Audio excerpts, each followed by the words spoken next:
Hello class 10th, this is Ruchi and welcome back to this channel. बच्चे आज इस video में हम देखने वाले हैं अपना क्वेश्चन नंबर 1 एक्सरसाइज 1.2 का। सो फटाफट से उसको रीड करेंगे। Prove that under root 5 is irrational. बच्चे आपको यहाँ अंडर रूट 5 को इर्रेशनल प्रूव करना है। कैसे कर सकते हैं? अच्छा देखो, बिफोर स्टार्टिंग मैंने ये इरेशनल कैसे प्रूफ करते हैं सारे कंसेप्ट के इंट्रोडक्शन वीडियो में पहले ही क्लियर करे हैं, वहां बहुत डीपली समझाए हैं एकदम बच्चों की तरह। तो बच्चे अगर आप इस वीडियो को फर्स्ट टाइम विजिट करें तो प्लीज आप इस चैप्टर का इंट्रोडक्शन वीडियो जरूर देख लीजिएगा, आपको बहुत हेल्प लग जाएगी। ठीक है, बट कोई बात नहीं, हम यहाँ फिर एक बार अच्छे से स्टार्ट करेंगे, ढंग से समझाएंगे। हमें अंडर रूट 5 को इरेशनल प्रूव करना है ना। तो हम एक कंट्राडिक्शन लेके चलेंगे कि अभी हमें नहीं पता कि ये इरेशनल है, हम इसको मान के चलेंगे कि ये हमारा अंडर रूट 5 एक रेशनल नंबर है ना। तो हम लिख सकते हैं लेट, हमने माना कि अंडर रूट 5 हमारा एक रैशनल नंबर है। तो अगर ये एक रेशनल नंबर है तो इसको पी अपॉन क्यू की फॉर्म में होना चाहिए, क्योंकि रेशनल नंबर तो पी अपॉन क्यू की फॉर्म में होते हैं, है ना। तो मैं कह सकती हूँ कि हमारा under root 5 p upon q की फॉर्म में है ना। जहां पे हमारे पी और क्यू कैसे हैं? को प्राइम नंबर्स हैं, where p and q are coprimes number. अच्छा बच्चे, को प्राइम नंबर क्या होते हैं? देखो, को प्राइम नंबर डिस्कस कर लें। को प्राइम नंबर वो होते हैं जिसके बीच में कोई भी कॉमन फैक्टर नहीं होता, और जब कोई भी कॉमन फैक्टर नहीं होता तो उनका कॉमन फैक्टर होता है सिर्फ 1। अरे जैसे कि 3 एंड 5, इनके बीच में कोई कॉमन फैक्टर नहीं आएगा, है ना। 3 एंड 6, नहीं मैम ये हमारे को प्राइम नंबर नहीं है। बिल्कुल सही, ये 3 एंड 6 हमारे को प्राइम नंबर नहीं है, क्योंकि इनके बीच में कॉमन फैक्टर 3 आ जाएगा ना। 3 दोनों की टेबल में आता है, इसीलिए यहां लिख सकते हैं हम 2 एंड 7। भाई दोनों को प्राइम नंबर है, इन दोनों के बीच में कुछ भी कॉमन नहीं है ना। इनके बीच में जो भी कॉमन फैक्टर आएगा वो क्या आएगा? सिर्फ 1। क्लियर है? ठीक है, समझ में आया यहाँ तक? अंडर रूट 5 को हमने लेट कर रखा है कि हमारा रेशनल नंबर है, और रेशनल नंबर है तो इसको हमने पी अपॉन क्यू की फॉर्म में लिख रखा है। ठीक है, जहां पे हमारे पी एंड क्यू कैसे नंबर्स हैं बच्चे? को प्राइम नंबर है। ठीक है, थोड़ा सा इसको सॉल्व करेंगे तो ये हो जाएगा, देखो under root 5 q is equal to p. बच्चे ऐसे ही आपको स्टेप लिखने हैं, चाहे कोई भी रैशनल नंबर आपको प्रूव करने के लिए दे दिया जाए। ठीक है, देखो नेक्स्ट स्टेप में क्या करेंगे, हम इन दोनों साइड में स्क्वायर कर देंगे। लिखेंगे squaring both side, squaring both side. अगर हम दोनों साइड्स में स्क्वायर करते हैं बच्चे तो देखो ये हो गया under root 5 into under root 5 q square is equal to, ये हो जाना है बच्चे पी स्क्वायर। क्लियर है? अच्छा, इसको इक्वेशन 1 मार्क कर लो, मैं आगे बताऊंगी क्यों। और यहां से अगर हम इसको सॉल्व करें तो क्यू स्क्वायर हो गया पी स्क्वायर अपॉन 5, है ना। चलो देखो जी, हमने यहाँ बोला है कि हमारा पी स्क्वायर 5 से डिवाइड हो रहा है ना। थ्योरम 1.2 में हमने क्या बोला था कि अगर किसी भी नंबर का स्क्वायर अगर किसी नंबर से डिवाइड होता है तो वो नंबर भी हमारा सेम नंबर से डिवाइड होगा। अगर हमारा पी स्क्वायर 5 से डिवाइड हो रहा है तो हम कह सकते हैं कि हमारा पी भी 5 से डिवाइड होना चाहिए, ऐसा थ्योरम 1.2 कहती है। तो लिख लेंगे from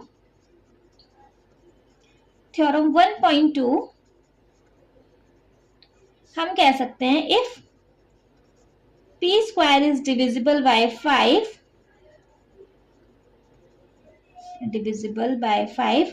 then we can say कि हमारा p इज ऑल्सो डिविजिबल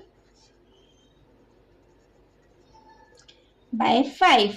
तो हमारा बच्चे, अरे क्या लिखा, डिविजिबल बाय 5, तो हमारा बच्चे 5 भी p से डिवाइड होगा ही होगा। ठीक है, चलो अब हमने बोला कि हमने बोला हमारा p 5 से डिवाइड हुआ है। ठीक है, हमने बोल दिया कि हमारा p भी 5 से डिवाइड होगा। ठीक है, तो अगर हमारा p 5 से डिवाइड हुआ है तो डिवाइड करने के बाद कुछ तो आंसर आया होगा। जैसे 5 को हमने p से किसी नंबर से डिवाइड करेंगे तो कुछ तो आंसर आएगा। अब हमें यहाँ कुछ आंसर नहीं पता है ना, तो हम लेट कर लेंगे कि जो भी आंसर आया वो था हमारा p q r, है ना। हमारा 5 से जब p हमने डिवाइड किया तो हमारा r आंसर आया, जिसको हम लिख सकते हैं r is any integer. Clear है बच्चे? हमने लेट कर लिया कि r हमारा कोई भी एक इंटीजर है। ठीक है, बहुत सेम पेन हो रहा है ना, चलो पेन चेंज कर लें। अब सेम यहाँ जो हमने स्टेप्स कर रहे थे वही सेम स्टेप हम यहाँ रिपीट करें। सॉल्व करेंगे तो बच्चे हो गया p is equal to 5r, है ना, क्रॉस कर लिया तो हो गया p is equal to 5r। Clear है? मैंने बोला यहाँ के अब सेम स्टेप रिपीट कर रहे हैं, तो अब यहाँ करेंगे स्क्वायरिंग बोथ साइड। स्क्वायरिंग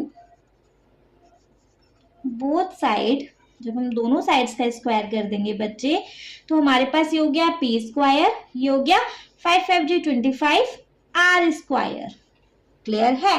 देखिए जी, अभी मैंने इक्वेशन 1 में बोला था कि p स्क्वायर की वैल्यू है मेरे पास 5q स्क्वायर, तो हम अपनी p स्क्वायर की वैल्यू लगा दें 5q स्क्वायर, है ना।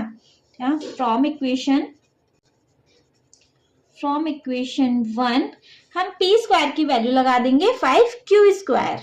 p स्क्वायर की जगह हम लिख रहे हैं 5q square is equal to, यहाँ पे था बच्चे 25 r स्क्वायर। क्लियर है? थोड़ा सा सॉल्व करेंगे तो ये आ गया q square is equal to 25 upon 5 r square. Solve करेंगे 5 5 जी 25 तो आ गया q square is equal to 5 r square. Any doubt?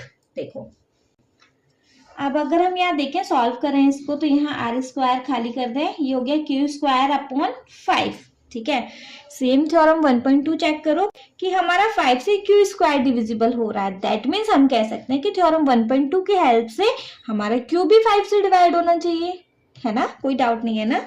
लिखेंगे from theorem 1.2 if q square is divisible by 5,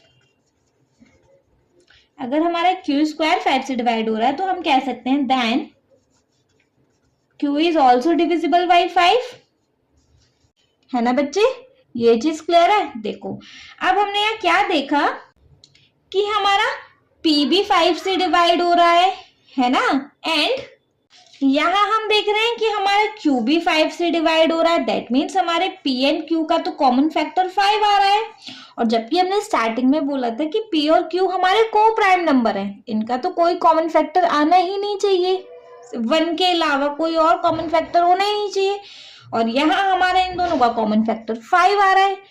that means जो भी हम आगे से सोच के चल रहे थे, जो भी हम एज्यूम कर रहे थे कि हमारा √5 एक रेशनल नंबर होना चाहिए, वो तो यहाँ आगे गलत साबित हो गया, है ना।